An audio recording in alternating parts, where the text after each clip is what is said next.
देख रहे हैं नेटवर्क 33 राजकुमार के साथ। तो चलिए पढ़ते हैं आज की कहानी की ओर। दोस्तों, मेरा नाम अमित है और मैं फ़िलहाल में बिहार का रहने वाला हूँ। एक बार की बात है जब मेरे एक दोस्त के घर में शादी थी, जिस वजह से मुझे वहाँ पर जाना पड़ा। मेरी ये गलती मुझ पर इस कदर भारी पड़ेगी, मैंने ये कभी सपने में भी नहीं सोचा था। बात दरअसल तब की है जब मैं अपने घर कॉलेज की छुट्टियों में लौटा था। मेरे गांव एक दोस्त के यहाँ शादी थी, जिस वजह से मुझे भी वहां पर जाने का निमंत्रण मिला। शादी मंगलवार को थी और हम मंगलवार की सुबह बारात में निकल गए। रास्ते में मेरे दोस्त बताने लगे कि हम जहाँ पर जा रहे हैं वहाँ भूत प्रेत की घटनाएं काफ़ी आम हैं। अक्सर वहाँ के लोगों के मुंह से तरह तरह की कहानियाँ सुनने को मिल जाती हैं। इस बात को सुनकर मैं और भी ज़्यादा खुश हो गया कि शायद से हमें ऐसी और कहानियाँ सुनने को मिलेंगी। मुझे बचपन से ही भूत प्रेत की कहानियों में एक अलग सा ही आनंद आता था। यही सोचते सोचते हम शादी वाली जगह पर पहुंच गए। वहां पर पहुंचकर मैंने अपने दोस्तों के साथ खूब मजे किए और फिर अंत में खाना खाकर सोने के बारे में सोचने लगे। वो वहीं सो गए और मेरे गांव में रहकर कहीं पर भी सो जाने की आदत सी हो चुकी थी। मैंने कहीं कोने में बैठकर सोने की बहुत कोशिश की, पर मुझे नींद कहाँ आने वाली थी। एक तो शादी का शोर शराबा और ऊपर से सोने के लिए कोई बिस्तर भी नहीं। आखिर नींद आए भी तो आए कैसे भला। मैं आखिरकार वहां से उठा और इधर उधर टहलकर टाइम पास करने लगा कि अचानक जब मैं थोड़ा आगे गया तो एक औरत ने मुझे देखा। मैंने भी उसे देखा और फिर वो औरत कहने लगी, आप लड़के वाले हैं ना? मैंने तुरंत ही अपने सिर को हाँ में हिलाते हुए कहा, जिसके बाद वो कहने लगी, क्या हुआ, आप इतनी रात को यहाँ पर घूम रहे हैं, कोई बात है क्या? जिस पर मैंने उस औरत को सारी बातें बताई। मेरी बात सुनकर वो औरत कहने लगी कि अरे आप हमारे मेहमान हैं और आप एक काम करिए, आप मेरे यहाँ आकर सो जाइए। वैसे भी उन्होंने हमसे पहले ही कहा था कि अगर बारातियों को सोने में कोई दिक्कत हो तो आप थोड़ा हमारी मदद कर देना। उस औरत की बात सुनकर मैं बड़ा ही खुश हुआ और सोचने लगा, अच्छा हुआ कि उन्होंने इन्हें कह दिया था। अब इनके यहाँ पर मैं रात में सो जाता हूँ, सुबह होते ही मैं वापस चला जाऊंगा। फिर मैं खुश होते हुए उसके घर के अंदर आ गया। अंदर आकर देखा तो ये घर किसी हवेली से कम नहीं था। मैंने पूछा कि आपके घर में कौन कौन है?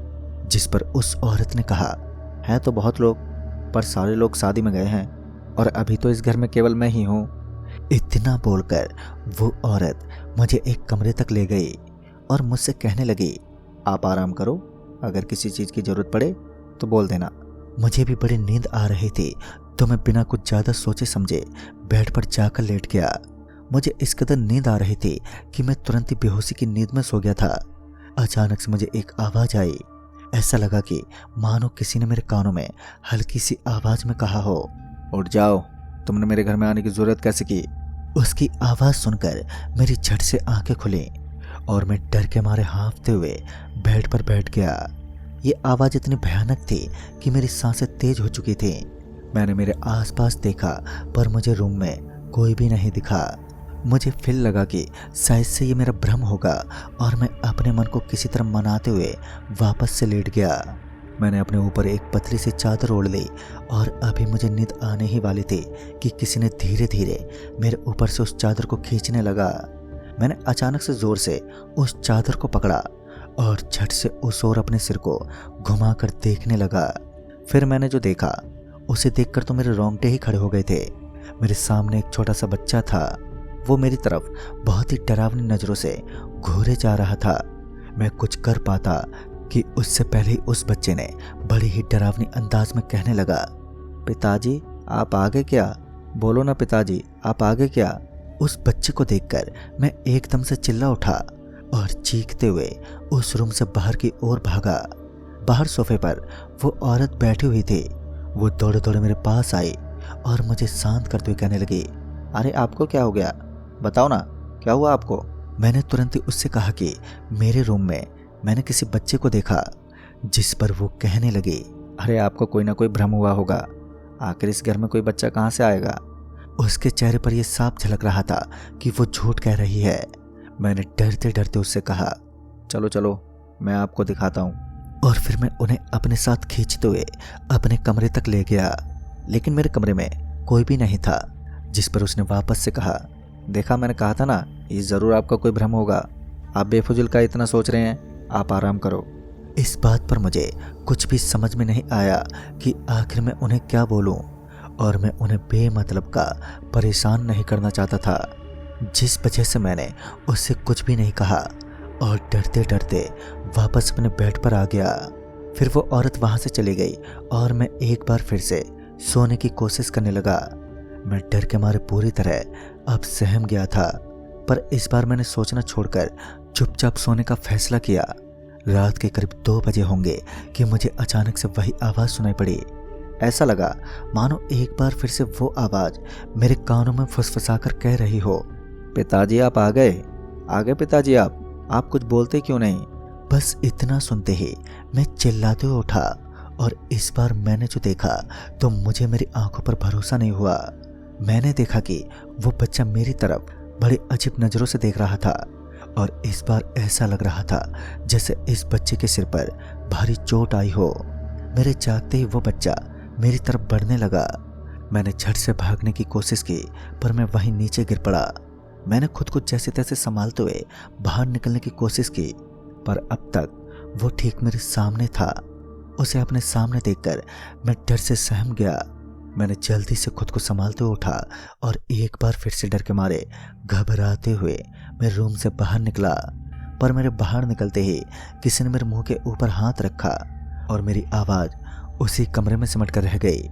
जब मैंने पलटकर देखा तो ये कोई और नहीं बल्कि वही औरत थे जो मुझसे कहने लगे कि बस बस आप शांत हो जाइए, यह आपको कुछ भी नहीं करेगा।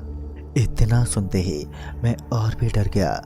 मैं समझ चुका था कि ये बच्चा इस औरत को भी दिखाई दे रहा है, पर ना जाने क्यों ये अब तक मुझे झुठलाते आ रही थी।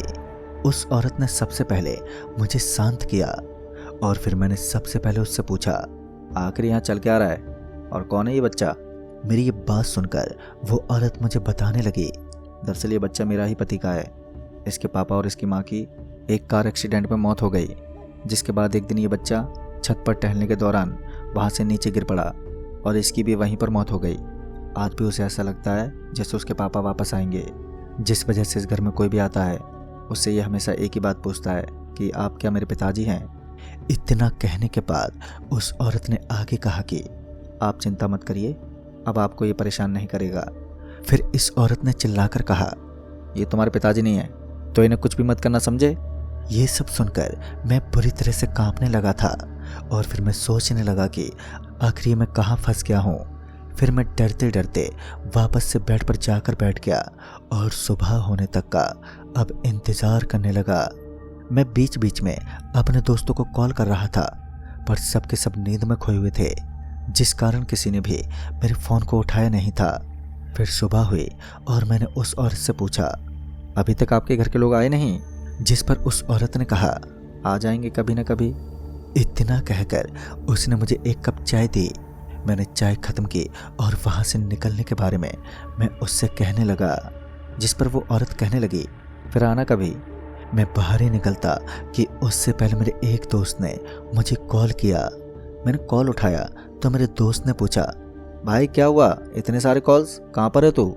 जिस पर मैंने बताया कि मैं बगल वाले घर में हूँ और बस मैं यहाँ से निकल ही रहा हूँ, बस आंटी को बाय बोल रहा था। जिस पर मेरे दोस्त ने हैरानी से पूछा, कौन सी आंटी। जब मैंने अपने दोस्त को इस औरत के बारे में बताया तो उसकी आवाज़ मुझे कांपते हुए सुनाई पड़ी।